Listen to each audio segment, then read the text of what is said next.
I remember the exact sound my heels made on the polished floor as I walked out of that office for the last time. Click, click, click. Every step echoed like a countdown. Behind me, laughter, whispering, glasses clinking. A celebration I wasn't invited to, at least not the kind I wanted. "Poor thing," I heard Karen say, just loud enough for it to sting. "She was never really management material." Mark chuckled. "Let's be honest, we did her a favor." They thought I couldn't hear.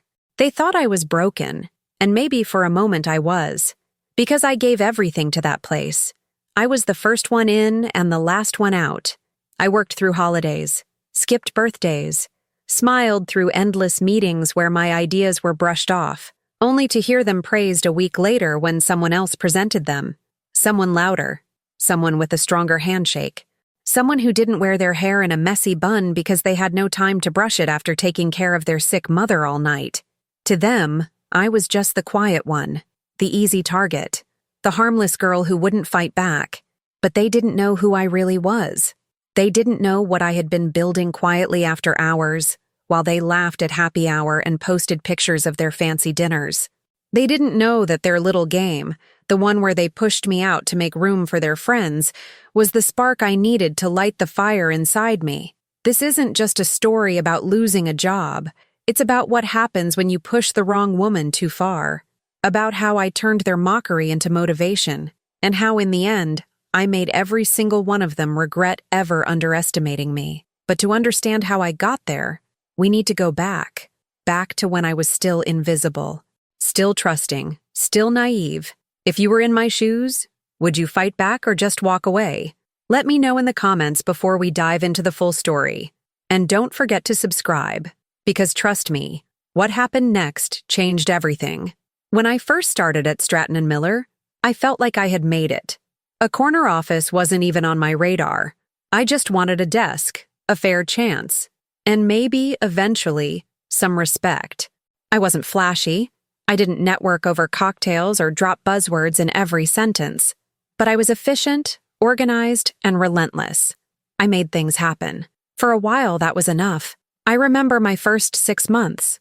Late nights, quiet lunches at my desk, sometimes going home with my eyes burning from staring at spreadsheets too long. I didn't mind. I liked the rhythm. I liked doing good work. But somewhere around the 1-year mark, I started noticing things. Little things. Meetings I used to be invited to suddenly didn't include me. Emails where I'd pitch an idea would be missed or forgotten, only to reappear later on someone else's lips like it was theirs all along.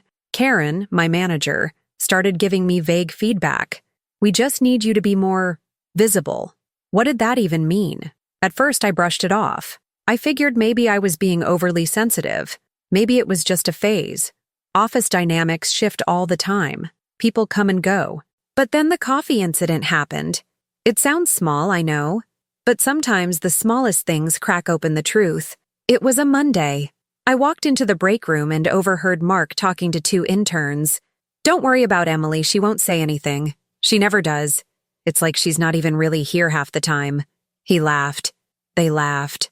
I stood there, frozen, coffee mug in hand, pretending I hadn't heard. I smiled, poured my coffee, and left. But inside, I was crumbling. That was the moment the doubt began to grow roots. Because I realized it wasn't just that they didn't see me. They chose not to. And even worse, they were teaching the new hires to treat me the same way. After that, I started noticing more. Karen would ask for my help on a deck, then present it as if she had created it alone. She'd call it team effort, even when I had stayed up until 2 a.m. formatting slides. In team meetings, when I spoke, eyes would glaze over. But when Mark repeated the same point minutes later, there were nods and, "That's a great idea, Mark." Still, I told myself, keep your head down, work hard. Good work always speaks for itself. But that was the lie, wasn't it? In places like that, it's not the good work that speaks. It's the loud voices, the golf buddies, the people who know how to play the game. I wasn't playing. I was just surviving. Then came the performance review. I'd been anxiously waiting for it. My numbers were great. My deliverables were always early. And I'd even taken on extra projects during a company crunch. I walked into Karen's office with a hopeful heart. But the minute she looked up at me with that perfectly rehearsed, "I care, but I don't really" face, my stomach sank. "We've been reviewing your role," she began, tapping her pen against the folder in front of her. "And while we appreciate your contributions, we feel your impact has plateaued." Plateaued? I blinked. "My campaign metrics are the highest in our department." "Yes, but impact isn't just numbers," she said smoothly. "It's leadership, presence, visibility. You tend to blend into the background." There it was again. That word, invisible. I left her office with a fake smile and a cold, hard weight in my chest. That night I sat on my bed, fully dressed, staring at the wall, wondering what I had done wrong. I gave them everything. And somehow, that still wasn't enough. Or maybe, just maybe, it was too much.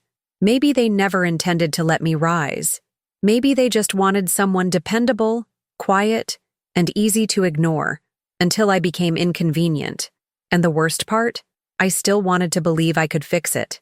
They say women's intuition is rarely wrong. I used to think that was just a saying. But that year, I learned, when something feels off, it usually is. After that performance review, I started paying closer attention. Not just to the obvious signs, but to the subtle ones. The way people paused when I entered a room, how conversations shifted mid-sentence, and how my name was suddenly absent from email threads I once led. It was like I'd been quietly erased, and nobody was supposed to notice, not even me. But I did. One Thursday morning, I arrived earlier than usual. I liked those quiet minutes before the chaos, just me, my coffee, and the silence of a still sleepy office. Except that day, I wasn't alone. Karen was already there, in the conference room, lights off, door half open. I paused when I heard my name. "Emily won't push back. She never does," Karen was saying. Her voice was low, clipped. "Honestly, she's become a bottleneck. I think it's time we seriously consider transitioning her out." I froze. Another voice replied, David, the senior director. "I mean, she's reliable, sure, but she's not exactly leadership material." Karen laughed softly. "Exactly. Let's do it cleanly. Restructure the team, dissolve her position, make it look like a strategic shift. That way it doesn't get messy." I stood there, heart racing, pulse thudding in my ears. They were planning my exit, strategically, quietly, and they were right about one thing. I hadn't pushed back. Not yet. But that moment changed everything. I slipped away unnoticed, walked to the restroom, locked myself in a stall, and just stood there. I didn't cry. Not then. I just stared at the back of the door and thought, so this is how it's done. Not with a bang, but with a whisper, with polished smiles and HR buzzwords. That afternoon, Karen acted like nothing happened. She asked if I could help polish a deck for the upcoming client presentation. "You're always so good with formatting," she said, like it was a compliment. I smiled back. "Of course, anything you need." But inside, something had shifted. Something was waking up. My gut wouldn't shut up anymore. And it wasn't just that overheard conversation. It was the way Mark had started showing up to meetings I used to lead, taking over the talking points. It was the way the interns, who used to ask me questions, now avoided eye contact, like I'd become invisible, or worse, irrelevant. It was the way HR suddenly asked me to document my processes, outline my daily workflows, and train others on your responsibilities, just in case. In case of what? Oh, right, my disappearance. At first, I thought I was being paranoid, but when you start noticing patterns, you can't unsee them, like how my files were being accessed after hours, how my report was suddenly in Mark's name during a cross-team meeting, or how the slide deck I had poured hours into was presented with Karen's watermark, and I was barely mentioned, except for a polite, special thanks. Special thanks. As if I were an intern, as if I hadn't carried that campaign from ideation to execution. It was insulting, but also oddly clarifying. Because the moment you stop trying to prove your worth to people who've already decided you don't matter, that's the moment you start taking your power back. That weekend, I opened my laptop, not to finish more of their work, but to start documenting everything. Every file, every version history, every email, every instance where I was erased, overwritten, or sidelined. I didn't know what I'd do with it yet, but I knew this. I wasn't going down quietly. They thought I was the quiet one, the one who didn't fight back, the one who'd take the hit and disappear. What they didn't know was, I'd been surviving far worse things than office politics my whole life, and now, I wasn't just surviving anymore. I was paying attention. It was almost midnight, and the office was nearly silent, just the low hum of the ceiling lights and the occasional creak from the old air vents. That night, I stayed late, not because anyone asked me to, but because I needed space to think. The silence helped me make sense of the noise inside my head. At that point, I had already started backing up my files. Not out of fear, not exactly, more out of instinct. Something deep in my gut had shifted, and I was no longer working blindly. I was watching, documenting, preparing for something I couldn't name yet. That's when I saw it. A new folder had appeared in the team's shared drive. Transition Plan. Confidential. It hadn't been there earlier that day. The name alone told me everything, and nothing. I hovered my mouse over it, waiting to be denied access. But whoever uploaded it forgot to restrict permissions. It opened with a single click. Inside were 3 documents. The first one, Department Restructure, Internal Talking Points. I opened it, and my name was the 4th item on the list. Emily, role to be dissolved post Q2. Recommend phased transition of responsibilities to Karen and Mark. Narrative, strategic team realignment and mutual agreement. I felt something behind my ribs go tight. I kept reading, trying to convince myself it wasn't as bad as it looked. But it was. While Emily has been dependable, she lacks dynamic leadership potential. Quiet exit recommended to preserve team morale and minimize disruption. They had reduced me to a risk factor. After years of late nights, flawless deliveries, projects no one wanted to touch, I was now just someone to phase out quietly. The second file was worse. A draft email from Karen to HR. Beginning offboarding of Emily next month. Documentation transfer already in progress. No indication of resistance. Continue with standard process. Prepare statement for leadership team. Offboarding. Like I was already gone. Like I had agreed to this. She's been cooperative but increasingly disengaged. We'll frame this as a mutual decision. Include language about her exploring new opportunities. My hands were cold. My jaw locked. But I kept going. The third file broke something in me. It was a script. An actual script. Lines for Karen and David to use when announcing my departure. Emily has made the decision to step away and pursue new challenges. We're grateful for her contributions over the years. This change aligns with our new strategic direction and long-term goals. Polished. Clinical. Deceitful. They were going to erase me with 3 sentences and a polite smile. I sat back in my chair, the screen still glowing. I wasn't crying. I wasn't even shaking. I was still, frozen, focused. They had planned every part of it. They had written my ending without my permission. But what they didn't realize was that I had just begun writing my own story. I copied the files immediately, every single one, backed them up on a flash drive I kept in my purse, uploaded a second version to a personal cloud account, under a folder titled Recipes. Because now I had what I needed.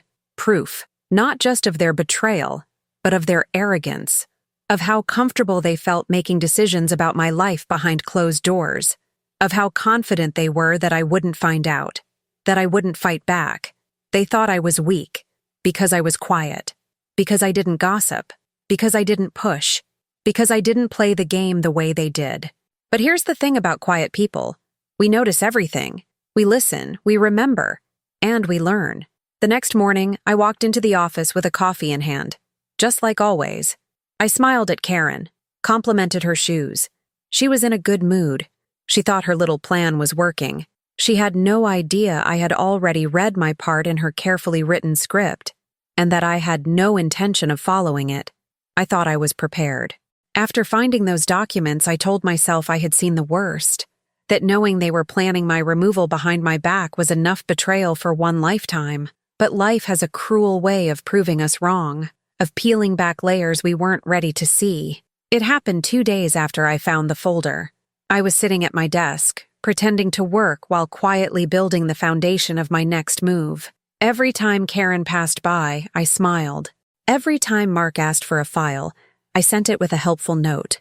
I wanted them to believe everything was still under control. Their control. That morning, Karen had left her phone on the edge of the conference table during a meeting. She stepped out to take a call on the office landline, something about a vendor. While she was gone, her phone lit up with a voice message notification. Normally, I wouldn't care. I'm not the kind of person who snoops through phones or reads over shoulders. But something about the name that flashed on her screen made me freeze. Chloe, HR. The subject line preview said, "Follow up on your note about Emily." My heart started pounding. She hadn't locked her screen. I hesitated. Then I tapped, just once. The voicemail played on speaker, at low volume. I slipped one of my earbuds into the jack. My hands were cold again. "Hey, Karen. Just wanted to confirm, we'll move forward with your suggestion. If you think Emily's mental health is declining, we can support that narrative internally. I'll document it carefully. Let me know if you want me to loop in the wellness officer for backup. Either way, we'll handle it smoothly." I pulled the earbud out as fast as I had put it in. I couldn't breathe. Mental health? She was going to use that against me? Suddenly, it wasn't just about my work being stolen. It wasn't just about the quiet erasure, the strategic dismissal. She was trying to paint me as unstable, unwell, a liability. And that's when I understood. This wasn't just corporate cruelty. This was personal. Karen didn't just want me out. She wanted me discredited.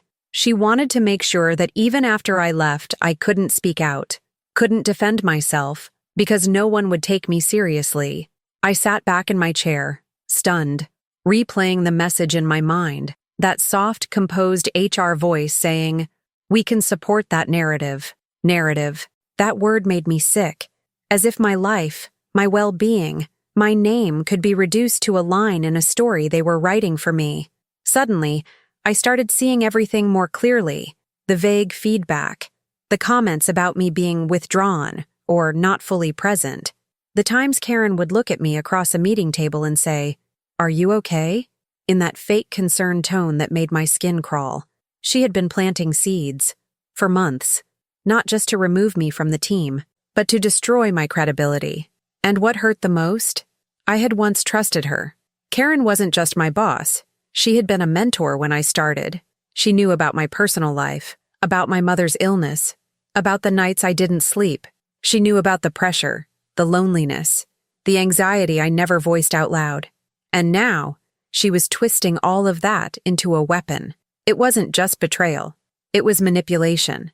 And in that moment, something inside me snapped, but not in anger, in clarity. They weren't just trying to push me out. They were trying to control the story of my exit. But what they didn't know was, I had started writing my own story long before they ever realized I'd become a threat. They thought I was soft. They thought I was scared.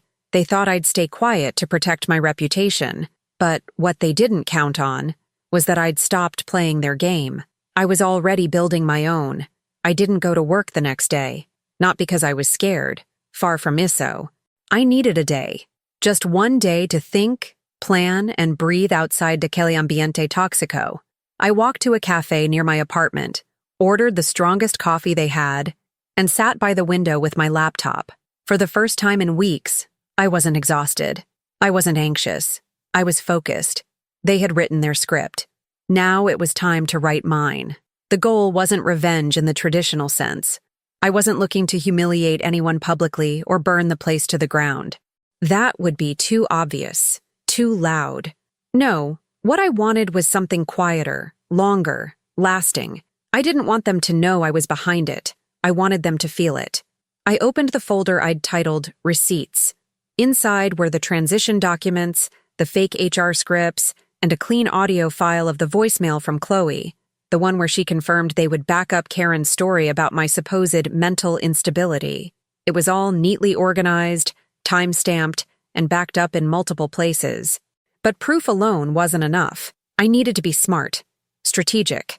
I needed to make moves that didn't just defend me, but exposed them for what they were. So I made a list. Step 1, the narrative flip.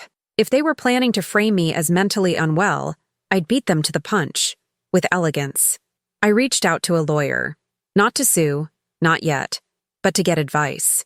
He reviewed my documentation and said, without hesitation, "You have more than enough leverage here." That's all I needed to hear.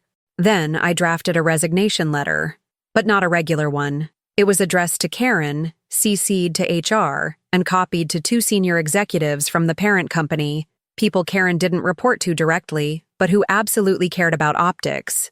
In it, I thanked the company for the opportunities. I spoke calmly and professionally, but in one single paragraph, I stated that I was resigning due to a pattern of inappropriate narrative manipulation regarding my health and professional capabilities, documented through internal correspondence and audio records. I didn't accuse. I didn't scream. I documented. I ended it with, "For the sake of closure and clarity, I've archived all relevant communication and would be happy to cooperate in any necessary reviews to ensure proper ethical standards are maintained." That was step 1, and it was enough to make Karen sweat. Step 2, the reclamation. They wanted to take credit for my work, so I took it back. Before submitting my resignation, I spent my final 2 days tying up loose ends. Not for them, but for me. I went into every shared project I'd led over the past year and added clear notations, comments, and documentation that showed the original authorship, timeline, and progression. I updated versions, corrected metadata, left a trail that no one could deny. By the time I walked out of that office for the last time, my fingerprints were back on everything they tried to erase me from. Step 3, the ghost strategy. After I left, I went silent. No posts, no reactions, no gossip. I let them think they'd won. That was important, because while they were celebrating handling the situation, I was already 3 steps ahead. I quietly shared my experience in a private, professional group of women in leadership. I didn't name names. I didn't have to. Word spreads fast when it's wrapped in truth, and it wasn't long before recruiters started messaging me. Apparently, the quiet one had built a reputation after all. By the end of that month, I had 3 job offers, all higher ranking, all from companies who had seen my work without Karen's fingerprints over it. But the real reward? A message I received from someone in HR. Off the record. Simple and direct. "Just so you know, your resignation letter triggered a full internal audit." I smiled. Not because I wanted Karen fired, but because now she'd have to answer questions she never saw coming. And that, to me, was the perfect beginning of the end. If you were in my place, would you have confronted her directly or done exactly what I did? Tell me in the comments. I'm curious what you would have done. And if you're still here, make sure to like and subscribe, because the best part of this story is still coming. When I handed in my resignation, I did it with the kind of poise they never expected from me. I didn't cry. I didn't beg. I didn't even raise my voice. I just smiled politely, handed Karen the envelope, and thanked her for everything. She blinked, visibly thrown off, then quickly recovered into her usual corporate smile mask, the kind that doesn't reach the eyes. "Oh, wow, that's sudden," she said. "Not really," I replied. "It's just time." She nodded, probably thinking I was still being the quiet one, the girl who avoids conflict, the girl who would leave without making waves. She had no idea that I had already made them. That week, I wrapped things up, cleaned my desk, said polite goodbyes, left a plant I didn't care about and took the one I did. The HR rep gave me the usual exit script, reading from a checklist. I nodded along, signed the papers, and smiled. Every single person I passed looked at me like I was already fading from memory. And that's exactly what I wanted, because people stop watching you once they think you're gone. And when no one's watching, that's when you make your move. The truth is, I didn't disappear. I just changed form. Online, I scrubbed my LinkedIn clean of Stratton and Miller, replacing it with vague consulting work and transitioning between opportunities. I didn't post photos, didn't like anything, didn't announce my new position. Meanwhile, I started my new job quietly. Different city, better pay, actual respect. I walked into that office on my first day with the kind of confidence that only comes from surviving something cruel and not letting it break you. But I wasn't done with them. Not yet. What they didn't realize was that I had learned their playbook. I knew how they operated. Knew the language they used to hide unethical decisions behind strategic direction. I also knew something else they had forgotten. Corporate reputations are fragile, and I had just the pressure point. A month after my departure, I received an invitation to speak on a virtual panel. The topic: ethical leadership and workplace integrity. At first, I hesitated. I didn't want to seem petty, but then I realized it wasn't about them anymore. It was about me, my voice, my truth. So I said yes. I didn't name names. I didn't need to. But I told my story about a woman whose role was slowly erased, whose mental health was weaponized to justify her removal, and who chose to walk away not with bitterness, but with strategy. The audience was silent for a moment after I finished. Then the messages started pouring in. That happened to me too. Thank you for saying what so many of us can't. You're the reason I'm rethinking how I let people treat me at work. That one got me. Because it wasn't about revenge anymore. It was about reminding people that they weren't crazy. That being gaslit in a boardroom wasn't okay. That being quiet didn't mean being weak. But the real storm started 2 weeks later. Someone from Stratton & Miller forwarded me a company-wide email that had leaked. Apparently, a mid-level audit had flagged questionable documentation practices in HR. Karen was on temporary leave pending internal review, and Chloe from HR quietly removed from the directory. No press release, no explanation, just silence. But I knew. I knew that my resignation letter had planted a seed. My documentation had sparked an inquiry. My calm exit had spoken louder than any confrontation could. And the irony? They tried to erase me, but in doing so, they exposed themselves. That was the moment I truly let go. Not because they had been punished, but because I had risen above it all.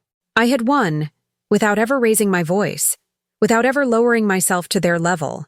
And that, to me, was the most satisfying ending I could have asked for. I thought it was over. After the internal audit, Karen being placed on temporary leave, and Chloe's name disappearing quietly from the company directory, I finally felt like I could breathe again. I'd moved on. New job, new city, new version of me. I told myself I had closed that chapter, locked it, thrown away the key. I didn't even think about them anymore. Until the email came. It was a Tuesday morning. I had just sat down at my new desk, sunlight pouring in through the tall glass windows, the hum of a healthy, functional office behind me, when I noticed an unread message in my personal inbox from Karen H. Subject: would appreciate a quick chat. No hard feelings. I stared at it for a long moment.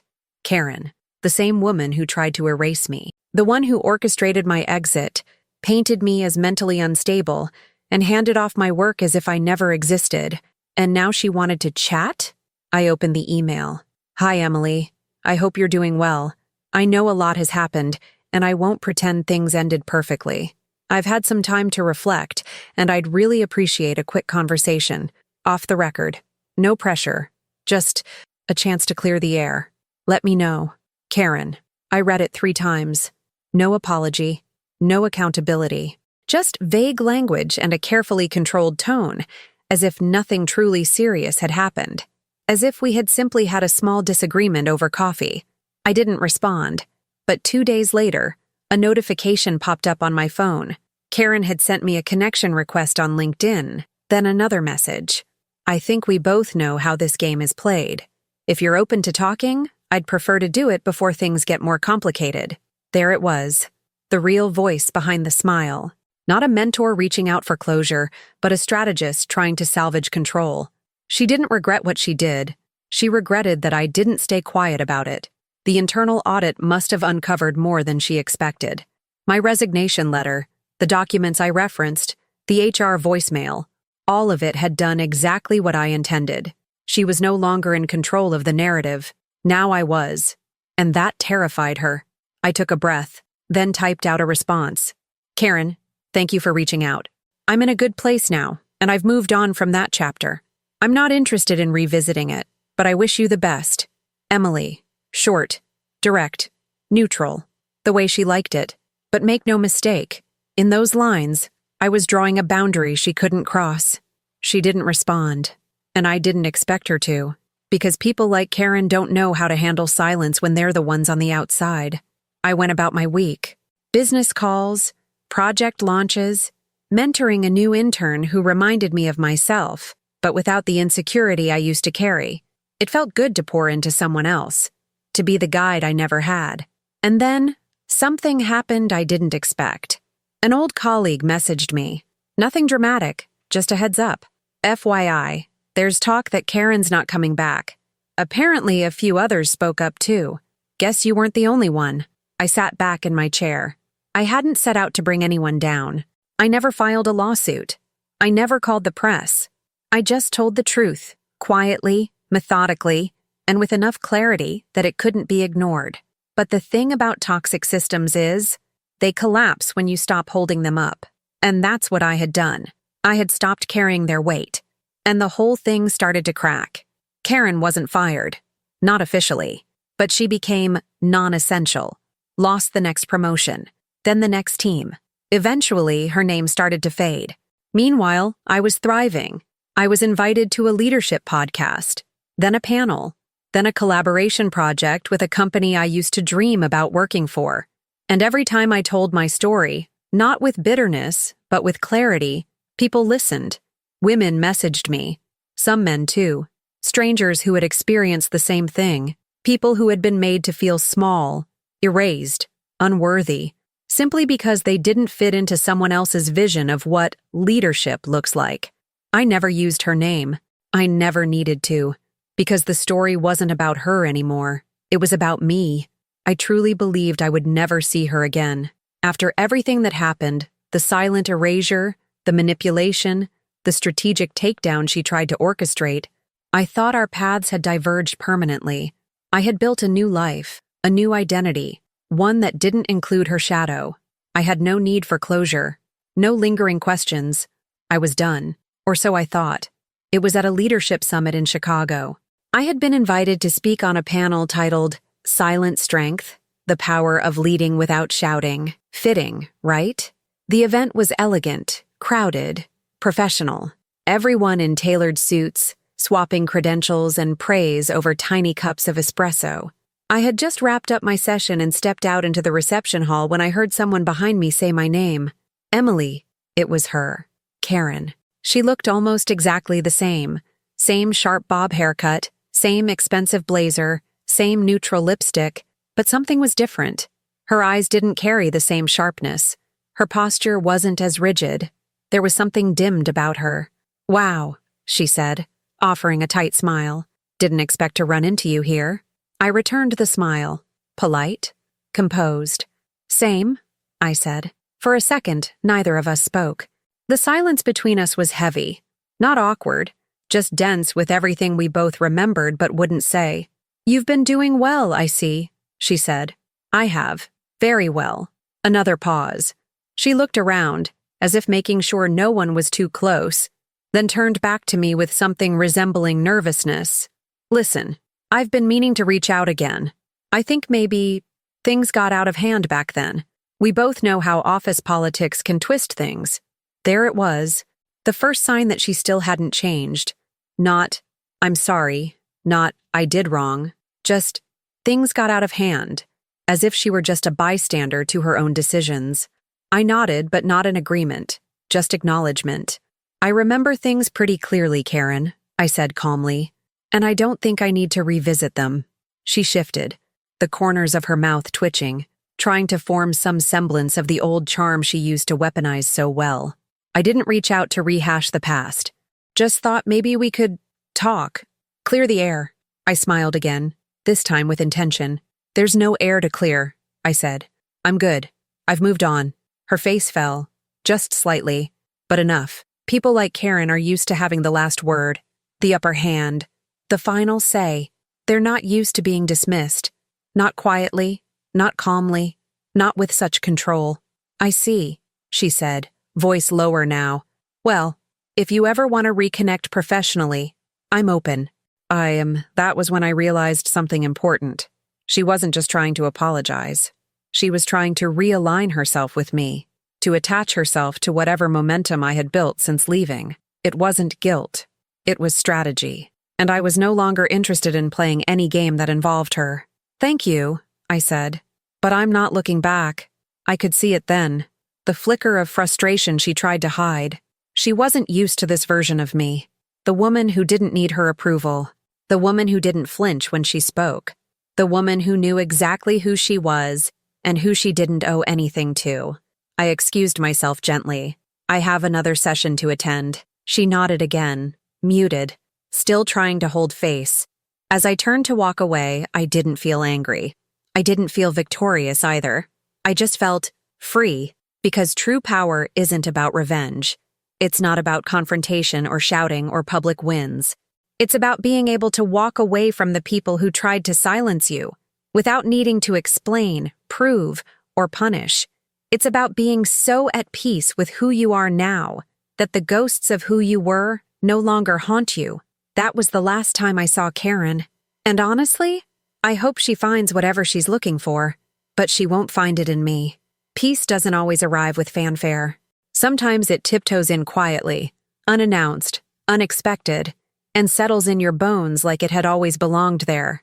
That's how it felt, after everything, after Karen, after the email, after the last conversation I didn't even let her finish. It wasn't victory in the way I thought it would be.